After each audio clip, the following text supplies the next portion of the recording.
عليكم في الدين من حرز ملة أبيكم إبراهيم. wata fadakarwa za a yi game da mata da suke sa matsatsun kaya da suke matsi jikinsu su bayyana al'auransu musamman a manyan makarantu na game da sakandare kamar jami'a da sauransu. Fadakarwar da zan yi musu a takaice abin da ya tabbata cikin hadisi na manzo sallallahu alaihi wa sallam yake cewa sayakunu fi akhir zaman nisa'un kasiyatun ariyat. A ƙarshen zamani za a samu waɗansu mata suna yawo ga tufafi a jikinsu amma a tsirara suke.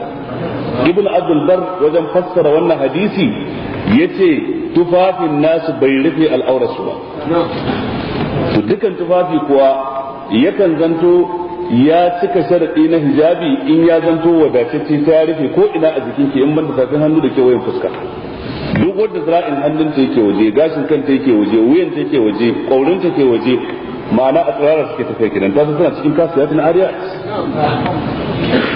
Ha kuma idan tufafi ya matse jiki ta yadda yana nuna dukkan wani wuri da ke da tudu a jikin ya mace tana cikin kasiyatin ariya. Ga ta tufafi amma tsirara suke dan ƙara miki kyau yake ya fito da ke ya sa a rinka kallon ki. Ha kuma idan tufafin ya zanto yadin da aka yi shi ba mai gaman mai saka bane mai sarasara ne ta yadda ga yadin amma kana ganin abin da ke ciki tana cikin kasiyatin ariyat.